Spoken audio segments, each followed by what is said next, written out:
untouched. It is not possible. Oh, wow.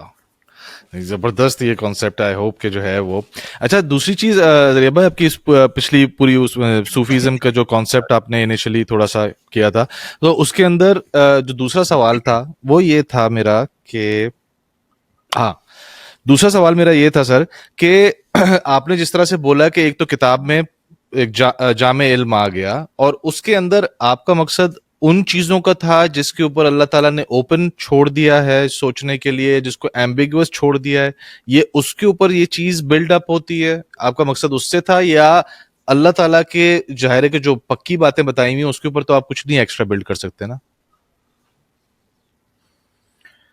یہ اچھا سوال ہے آپ کا. دیکھیں قرآن پاک میں نا دو ایسے بیسک علوم ہیں out of the many according to علامہ سیوطی around 100 علوم of Quranic language, the whole Quran context میں انہوں نے 100 کے قریب علوم آئیڈینٹیفائی کیے ہیں. علامہ سیوطی نے, ان کی کتاب ہے الاتقان, پڑھنے سے تعلق رکھتی ہے, اس میں انہوں نے وہ اوور 80 علوم سٹیپ بائی سٹیپ بتائے ہیں.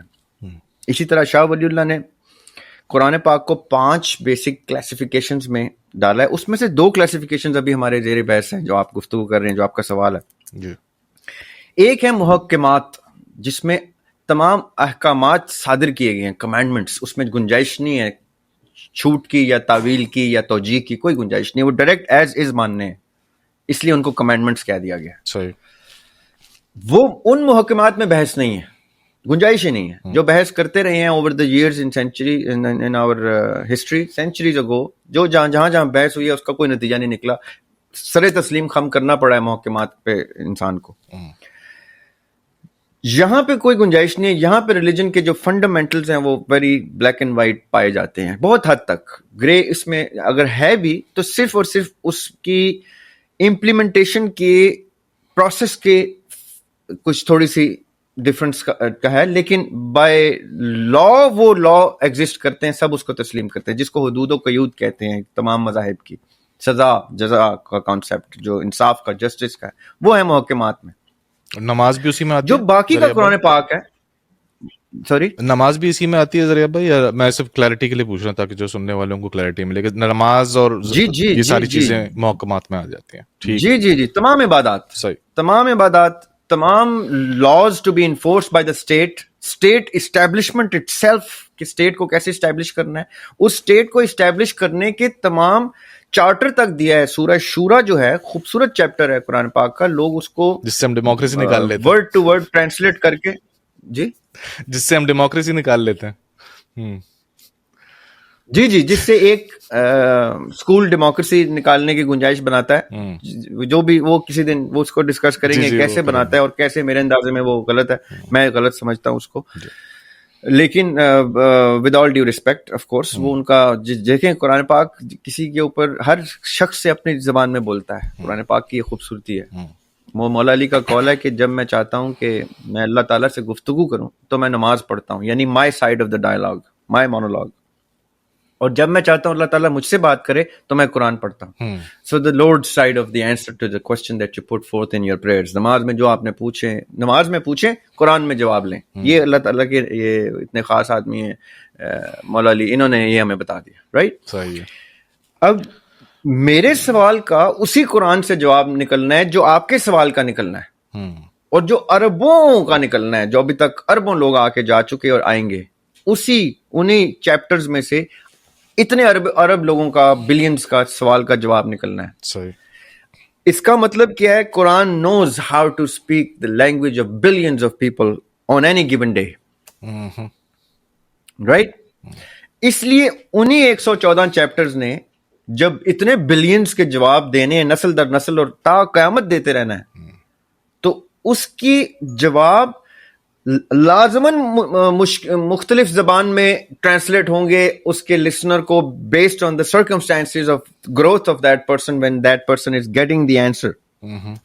میں آج 2025 میں قرآن پاک کو جب پڑھتا ہوں تو مجھ سے وہی آیت اور زبان میں گفتگو کرتی ہے, جبکہ سن 2000 میں وہی آیت مجھ سے اور زبان میں گفتگو کرتی تھی, اور اس سے پیچھے چلے جائیں 20 سال تو اور گفتگو کرتی تھی.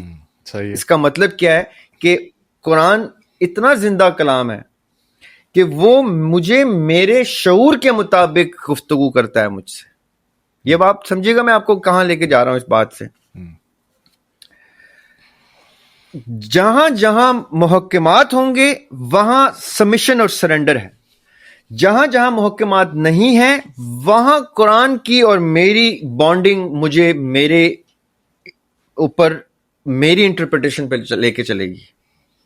یہ آپ سمجھیے گا.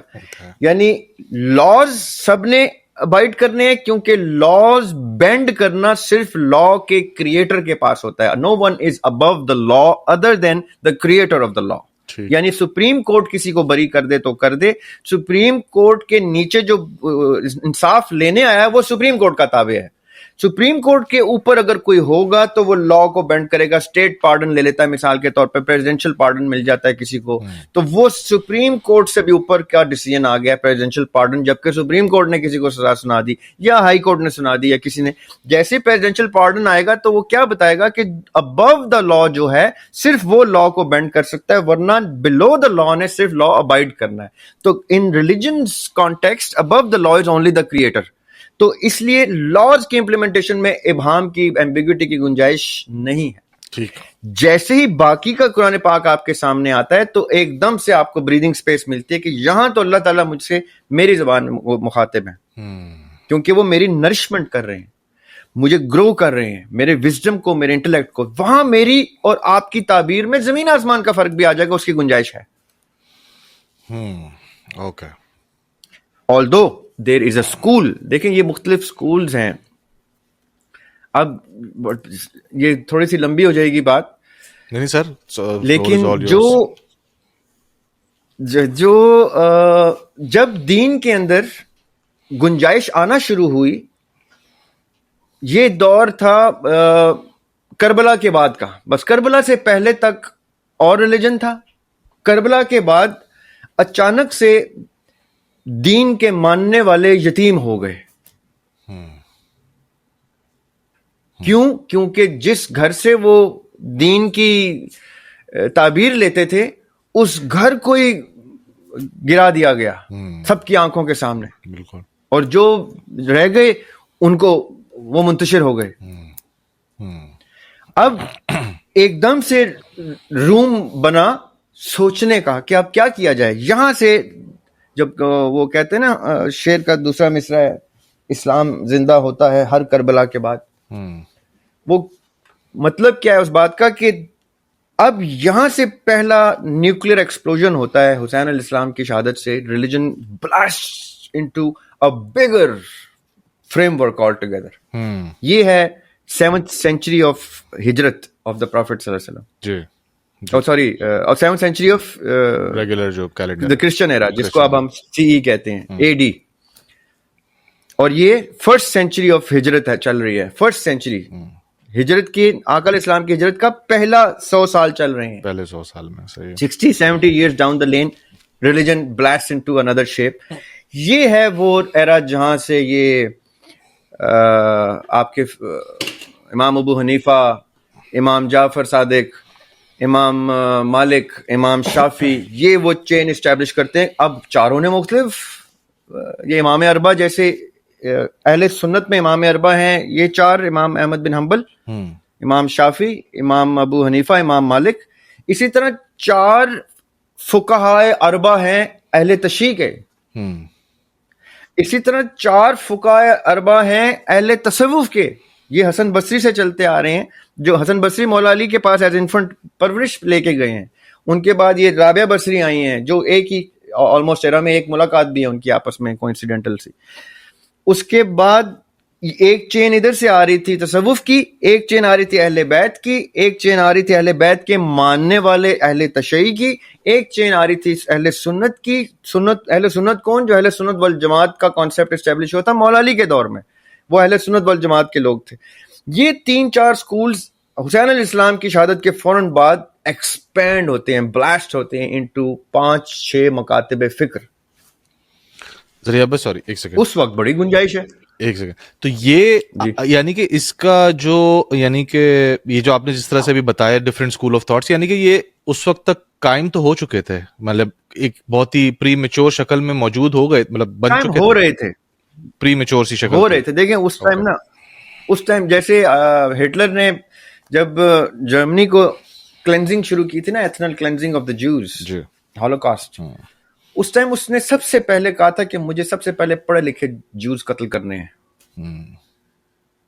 آئنسٹائن بھاگا تھا، امریکہ نے پناہ دی تھی، کیونکہ آئنسٹائن سے بڑا کون پڑھا لکھا آدمی تھا جو ڈینجر تھا ہٹلر کے لیے، کیونکہ یہ لوگ فکری نشونما کر رہے ہوتے ہیں رعایا کی، عام عوام کی، میسز کی.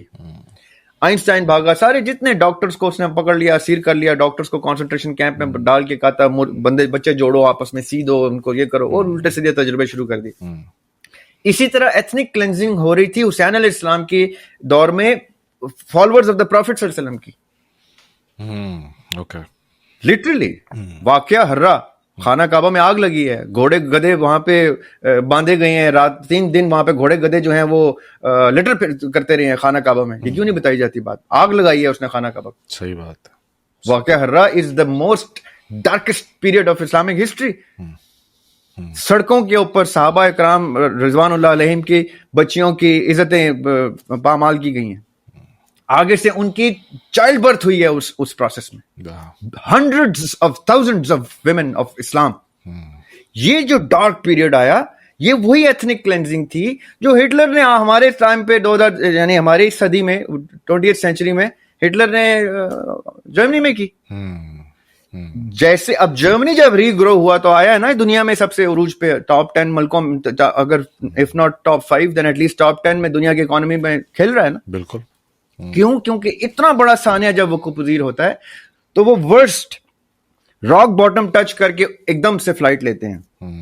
یہ نیچرل فینومینون ہے. ہماری ساری سویلائزیشن ایسے ہی ایکسپلوڈ ہوتی ہیں، اوپر جاتی ہیں، انفارمیشن کا ایکسٹریم لیتی ہیں، بلاسٹ ہوتی ہیں، پھر زیرو سے شروع کرتی ہیں، اسٹون ایج سے پھر اسٹیبلش ہوتی ہیں. یہاں سے اسلام کا عروج شروع ہوتا ہے. پھر یہ قدریہ، تو جبریہ، تو جہمیہ، تو اشعری، تو معتزلہ، تو الماتریدیہ، یہ سکولز ہیں، یہ بڑے سکولز ہیں، سکولز آف تھاٹ، اور بندوں کے نام پہ ہیں. جہمیہ جو ہے جہم کے نام پہ ہے، جس کو پبلکلی جس کو سلین کیا گیا، یعنی ایکسیکیوٹ کیا گیا. پہلی اس دور کی پھانسی تھی، پہلی نہیں سیکنڈ تھی ایکچولی، لیکن یہ پبلک پھانسی تھی.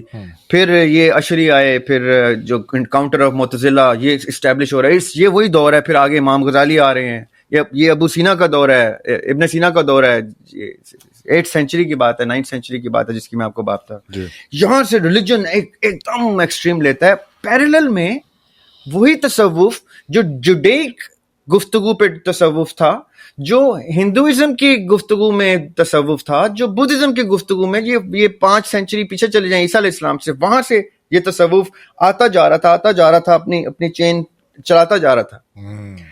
ادھر یہ ثانیہ وقوع پذیر ہوا تو اس نے اپنی ڈائریکشن چینج کی. تصوف نے بھی اسلام قبول کیا. تصوف نے اپنا ریلیجن کو جتنا امپروو کیا ہے باسط بھائی، اتنا مسلمان نے نہیں کیا. اسی لیے صوفی لوگوں نے بر صغیر کو منور کیا دین سے.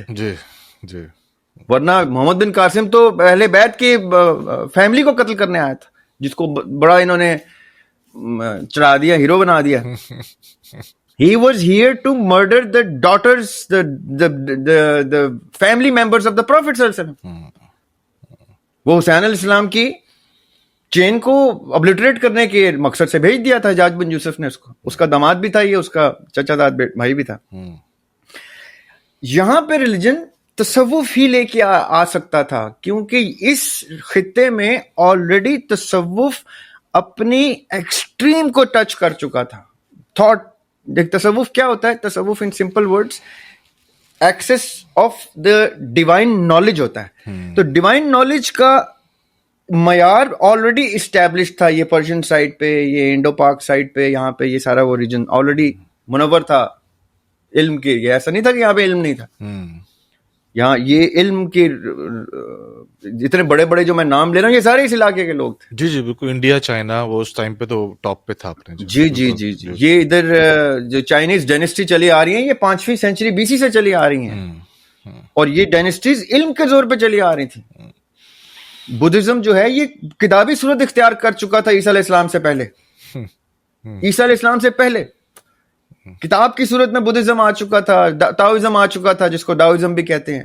یہ کتابیں چھپ چکی تھی, یہ رامائن جو چھپ چکی ہے اس ٹائم تھی کسی اور زبان میں, یعنی یہ بعد میں انہوں نے ٹرانسلیٹ کی, تلسی داس نے, یہ بعد میں اس کو کلوز ٹو سنسکرت لے کے آئے. یہ اپنے اوریجنل زبان میں کتاب کی صورت میں موجود تھا 5000-4000 سال پہلے حضرت عیسیٰ علیہ السلام سے, 4000 years before عیسیٰ علیہ السلام. So this region was already there, but یہاں سے پھر جب ریلیجن آتا ہے اور یہ پیرلل میں 4-5 سکولز برسٹ ہوتے ہیں, فکر کو نشو نما ملتی ہے, فکر گرو ہوتا ہے, فکر کو ڈائٹ ملتی ہے, فکر ایکسپینڈ ہوتی ہے. یہ وہ دور ہے جہاں سے حسین علیہ السلام کی قربانی کے بعد سے اسلام اپنے پہلے بڑے پلرز اچیو کرتا ہے, پھر آگے چل کے امام اربع اور یہ سارے اسٹیبلش ہوتے ہیں. آج ہم اسی کی دین میں یہاں پہ بیٹھے ہوئے ہیں. This is how it started. صحیح. تو اچھا تو آپ سمجھتے ہیں کہ کربلا کے بعد اس جو بیسکلی اس جو تصوف ہے اس کو پش ملا اور پھر یہ آہستہ آہستہ ڈیولپ ہوا اور اس ساری. اچھا تو اب یہ بتائیں ذریعہ بھائی, اس کو ٹورڈز دی اینڈ جو ہمارے مکتب فکر ہیں مین ان کو کہتے ہیں یہ ادھر ہی سے اسٹیم ہوئے ہیں. اب ظاہر اس طرح کی بہت ساری باتیں آتی ہیں, اس طرح میں نے آپ کو شروع میں مثال دی تھی چشتی رسول اللہ اور تھانوی رسول اللہ والی. اب اس طرح کی چیزیں آتی ہیں, یہ آپ کو لگتا ہے کہ کیا تصوف کی بگڑی ہوئی شکل ہے یا where does all this stand? وہ جو سارے واقعات ہیں کہ جی وہ آپ کو پتہ ہی ہے وہ اس سے مینار سے گر رہی ہیں تو کو کیچ کر لیا کسی نے جا کے, یہ ساری اس طرح کی بہت ساری کہانیاں ہیں اس طرح کی. تو یہ کیا بگڑی ہوئی شکل ہے تصوف کی یا آپ سمجھتے ہیں اس کو لوگ نہیں سمجھ رہے؟ یہ دونوں میں فرق پلیز بتائیے گا اس کا. دیکھیں جہاں تک اشرف علی تھانوی صاحب کا تعلق ہے تو اشرف علی تھانوی صاحب is the second generation of Deoband. First generation is Sheikh Mahmud حسن جو شیخ الہند تھے, محمود حسن صاحب, ساتھ گنگوہی صاحب, ننوتوی صاحب, یہ 3 لوگ تھے. 4 لوگ, شاہ عبد الغنی دہلوی, یہ 4 لوگ تھے جنہوں نے دیوبند اسٹیبلش کیا تھا. یہ فرسٹ جنریشن تھی. سیکنڈ جنریشن میں اشرف علی تھانوی. آپ مجھے یہ بتائیں, دیوبند کو ایک فنڈامنٹلسٹ اسکول کہا جاتا ہے, اسٹرکٹ. دیوبند میں گنجائش نہیں ہے اتنی بدعت کی جتنی لوگوں نے سمجھا ہے کہ اشرف علی تھانوی صاحب کے ساتھ جوڑی جا سکتی ہیں. اشرف علی تھانوی صاحب بہت اینٹی بدعت تحریک لے کے چلے تھے. یہ تو بعد میں جا کے احمد رضا بریلی نے ان کو رجسٹرز دینے کے لیے کہ اتنا اینٹی تصوف کام شروع ہو گیا ہے. میں آپ کو بتاؤں حیران کن بات, اشرف علی تھانوی صاحب کے خلاف اسکول اسٹیبلش کیا تھا احمد رضا بریلوی نے کہ یہ اتنا اینٹی تصوف گفتگو کرتے ہیں. اور لوگ آج کیا گفتگو کر رہے ہیں کہ تھانوی صاحب نے کلمہ پڑھا دیا, تھانوی رسول اللہ.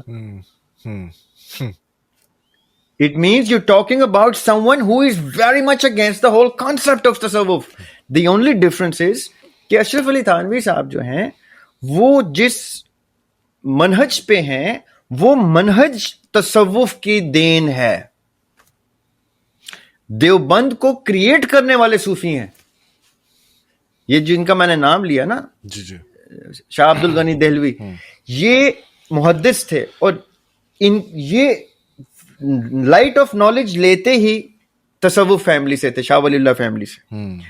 اب اس لیے ان کی گفتگو میں یہ تصوف کی جھلک آپ کو دکھائی دی, لیکن یہ اسپرچولیٹی سائڈ کی جھلک ہے by the way. But still آپ جسٹ فار اے لے مین تصوف کی جھلک دکھائی دی. اب کرنے کو میں یہ ڈیفینڈ علمی طریقے سے بھی کر سکتا ہوں کہ اشرف علی تھانوی صاحب کیا کہنا چاہ رہے تھے, لیکن میں کیوں کروں؟ کل آپ کی ویڈیو کے اوپر وہ لوگ کہیں ذریعہ ہاشمی جو ہے وہ کسی کے کلمے کو ڈیفینڈ کر رہے ہیں.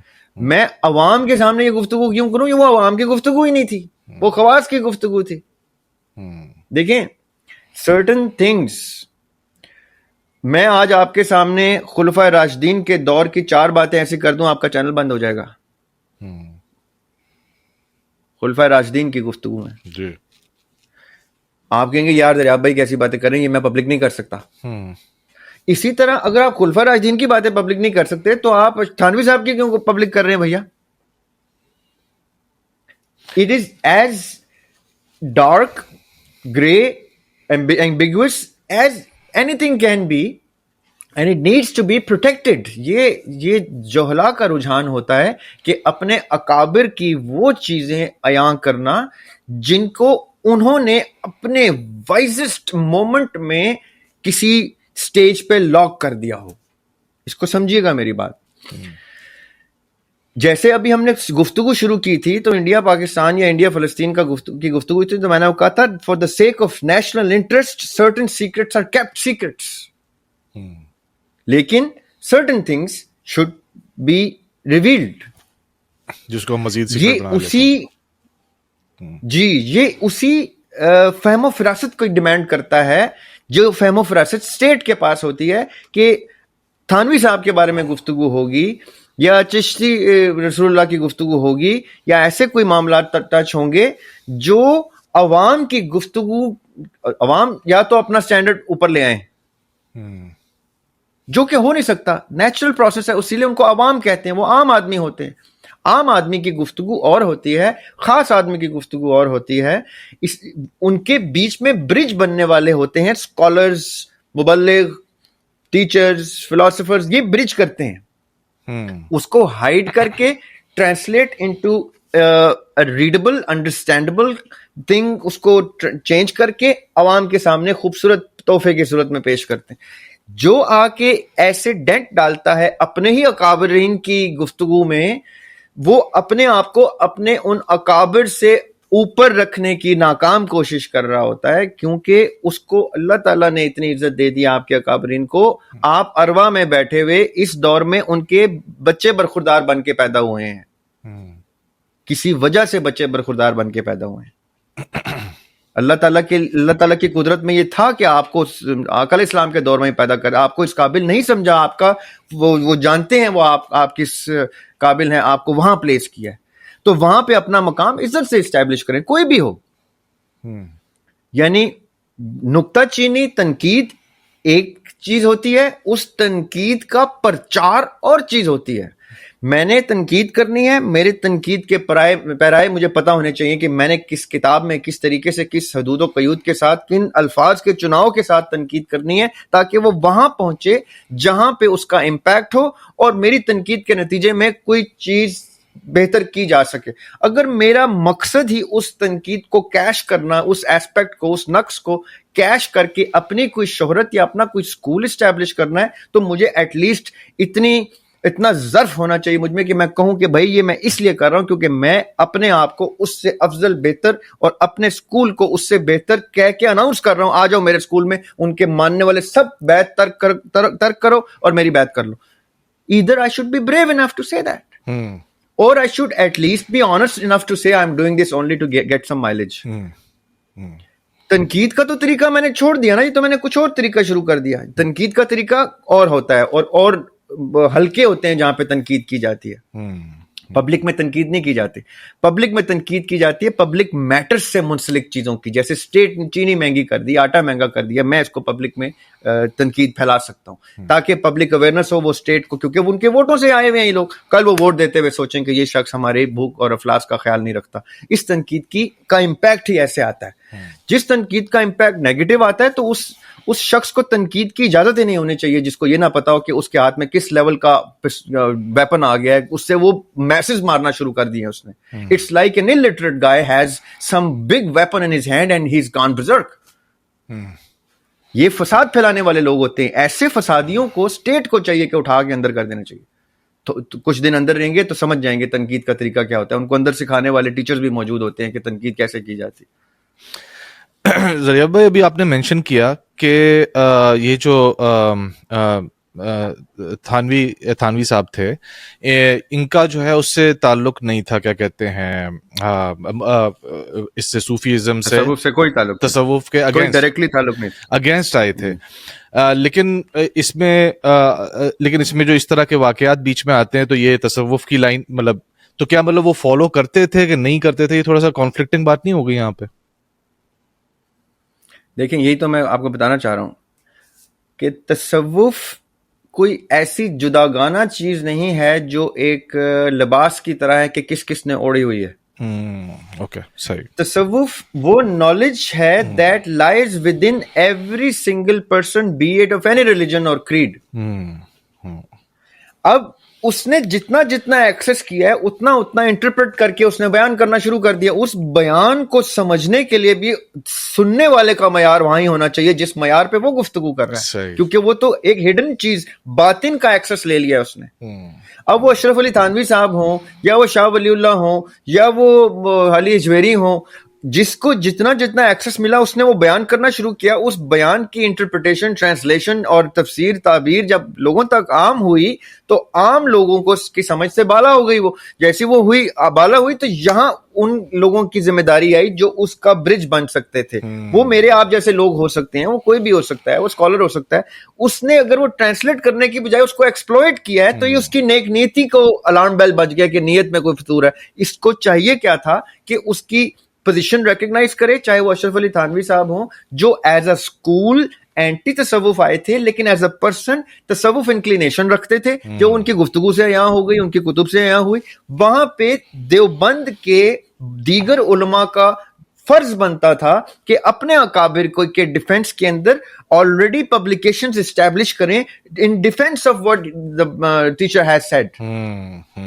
صحیح. یہ گیپ انہوں نے فل نہیں کیا اور یہ باتیں پبلک سے باہر نکالے کیونکہ یہ خاص لوگوں کی باتیں تھیں اور جو بھی اس طرح کے معاملات تھے جو کہ مس انٹرپریٹ ہو سکتے تھے یا اب ہو گئی ہیں. اب دیکھیں جو چیز پبلک ہو گئی ہے وہ ان پبلک تو نہیں کر سکتے آپ. It has now touched public senses.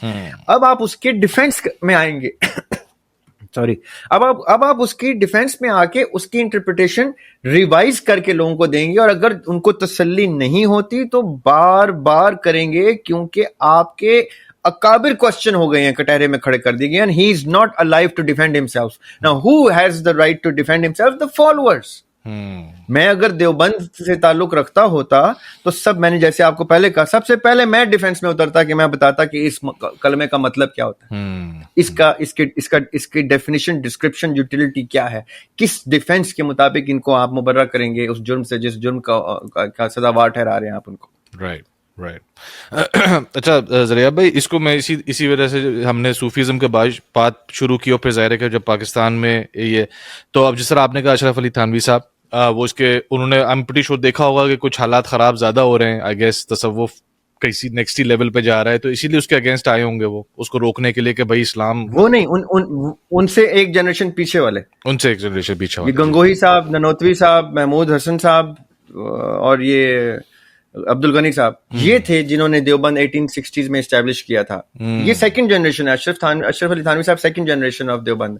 یہ فرسٹ جنریشن آئی ہی اس لیے تھی. دیکھیں یہ وہ دور تھا جب 1860s کا مطلب یہ ہے کہ 1857 کی میوٹنی کلیپس ہوئی تھی ہماری. ہم نے جو جنگ آزادی ٹرائی کی تھی وہ ہم فیل ہوئے تھے اور ہم بہت نقصان ہوا تھا, تو ری اسٹیبلش ہو رہے تھے مسلمان. تو جب ری اسٹیبلش ہو رہے تھے تو جگہ جگہ مختلف سکولز آف تھاٹ جو ہیں, سکولز آف انسٹیٹیوٹس اسٹیبلش کر رہے, انسٹیٹیوٹس کی صورت میں اسٹیبلش کرنا شروع کر رہے تھے. یہ وہ دور تھا 1800s کے اینڈ میں. دیوبند, مکتبہ فکر, یہ بریلوی, اہل حدیث, یہ سب ایک ہی ایرا کے, ایک ہی ٹائم کے 10-20 سال کے گیپ, 30 سال کے گیپ میں یہ اسٹیبلش ہوئے.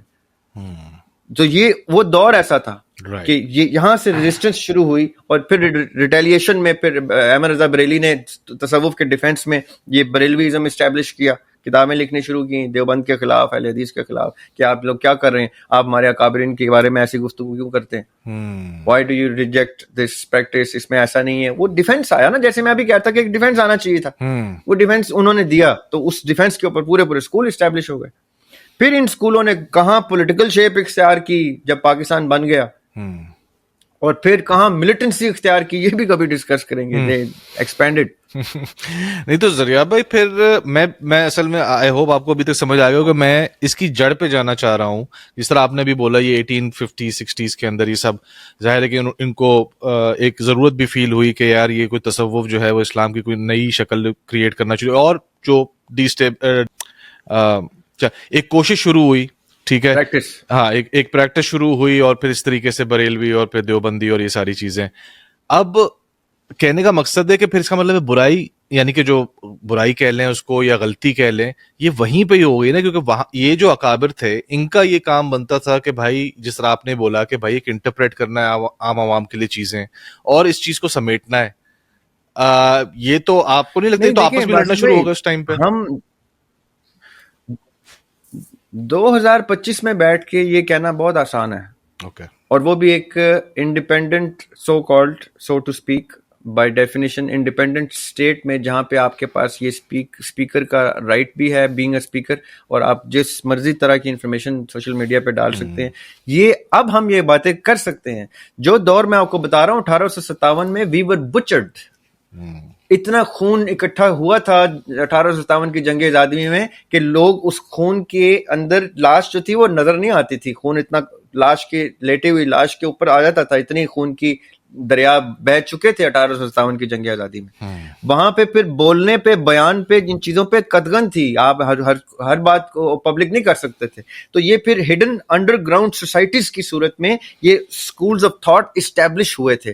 وہاں پہ پھر جو لوگ بیٹھا کرتے تھے وہ کسی بڑے کو, استاد کو گفتگو کرتے دیکھتے تھے تو اس کے نوٹس بناتے تھے. اب استاد اب نے یہ کیا, اب یہ نماز پڑھی, اس طرح سے پڑھا, انہوں نے کوئی قصہ ذکر کیا, وہ نوٹس بنتے گئے. جیسے پلیٹو سوکریٹس کے نوٹس بعد میں آئے ہیں, ان کی اپنی کتابیں تو سامنے ہی نہیں آئیں, تو یہ وہ نوٹس بنتے اس نوٹس کو آگے چلاتے چائنیز وسپر نے کیا سے کیا بنایا, اس کا کیا ثبوت ہے؟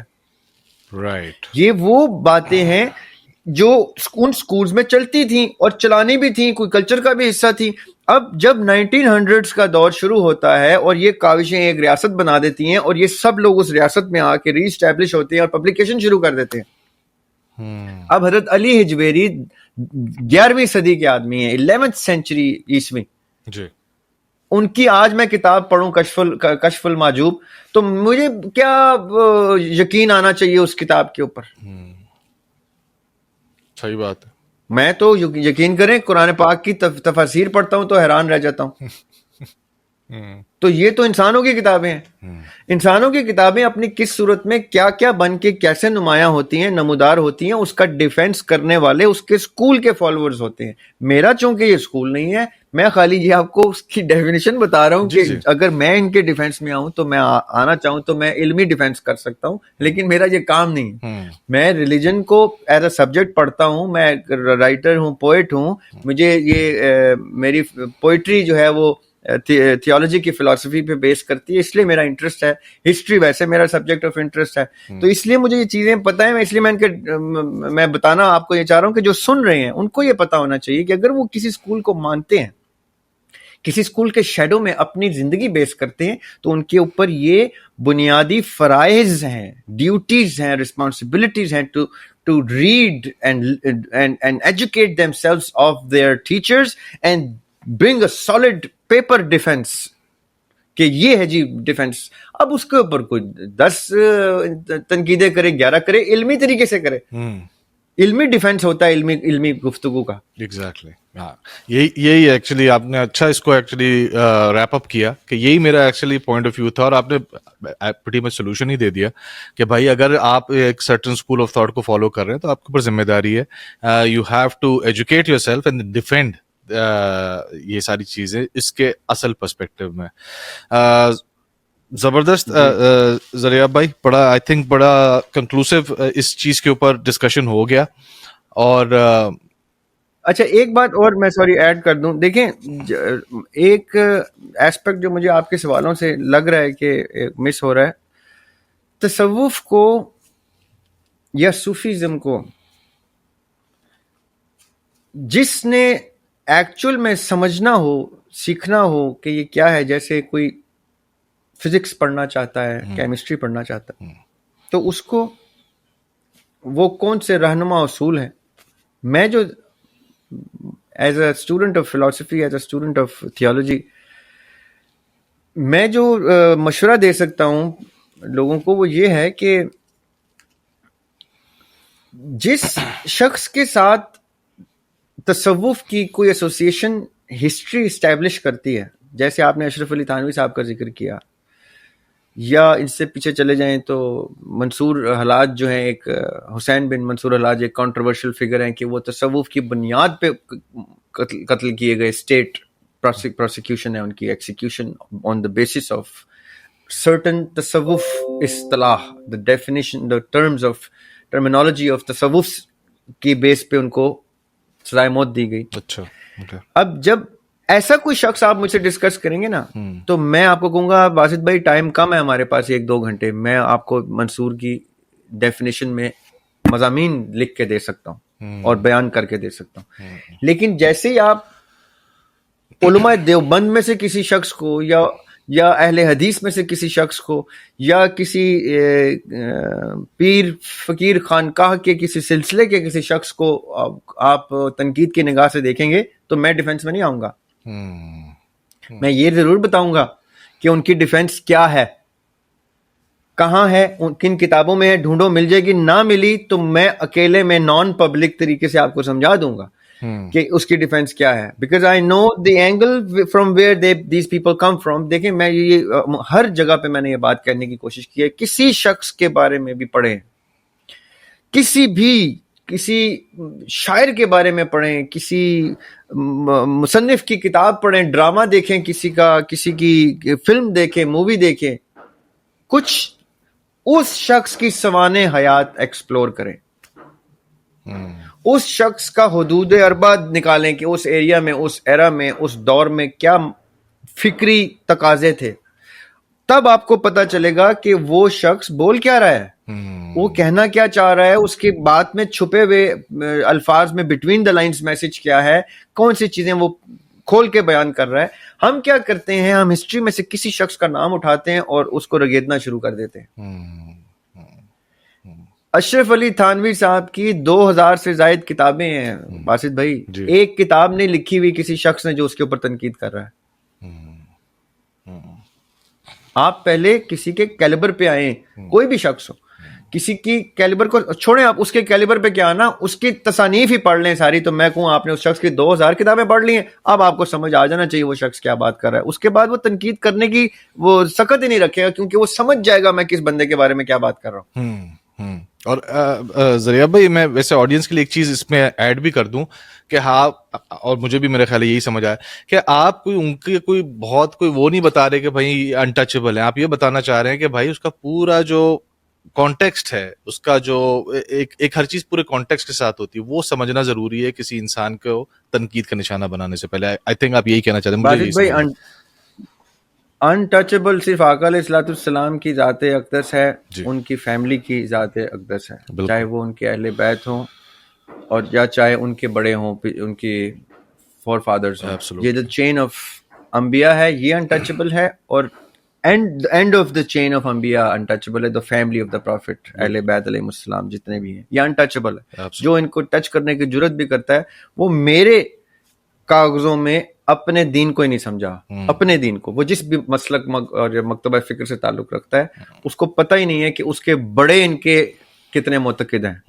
یہ جتنے سکولز آف اسلام اسٹیبلشڈ ہیں، جتنے بھی، چاہے وہ شافعی ہوں، چاہے وہ مالکی ہوں، چاہے وہ حنبلی ہوں، چاہے وہ حنفی ہوں، چاہے وہ